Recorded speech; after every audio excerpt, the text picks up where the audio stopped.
নবী করিম সাল্লাল্লাহু আলাইহি ওয়াসাল্লাম বলেন, যে ব্যক্তি আমার প্রতি একবার দুরূদ পাঠ করবে, আল্লাহ পাক রব্বুল আলামিন তার জন্য এমন একটা ফেরেশতা নাজিল করবেন, যেই ফেরেশতার আয়তন এত বড় হবে যে তার বাহু পশ্চিম ভূমণ্ডলে, তার মাথা আসমানে, পা জমিনে।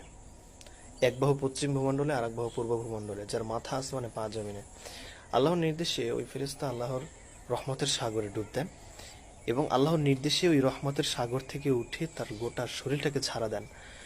ওই ঝাড়া থেকে যত ফোঁটা পানি পড়ে, যত লক্ষ কোটি কোটি হাজার হাজার বিলিয়ন বিলিয়ন ট্রিলিয়ন ট্রিলিয়ন যত ফোঁটা জাররা পরিমাণ পানি পড়ে, ওই পানির ফোঁটা থেকে এক একটা ফেরেশতা নাজিল হয় এবং ওই ফেরেশতাগুলো নবীর প্রতি যারা দুরূদ পড়েছেন তাদের জন্য কিয়ামত পর্যন্ত দোয়া করতে থাকে। এই জন্য বেশি বেশি দুরূদ পড়া সদা সর্বদা। আমরা যখনই ফ্রি থাকি, আমরা হাঁটাচলা করতেছি, দুরূদ পড়ি।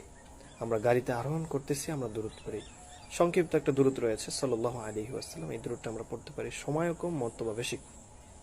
এই জন্য সদা সর্বদা কি করা, বেশি বেশি দুরূদ পাঠ করা। আপনি কোনো বিপদে পড়েছেন, দুরূদ পাঠ করবেন, আপনি বিপদ থেকে মুক্ত হয়ে যাবেন। এই জন্য বেশি বেশি দুরূদ পড়া এবং আল্লাহর কাছে বেশি বেশি ক্ষমা চাওয়া, বেশি বেশি তওবা করা। আমাদের সবসময় গুনাহ হয় ভাই, আমাদের মিনিটে মিনিটে আমাদের গুনাহ হয়।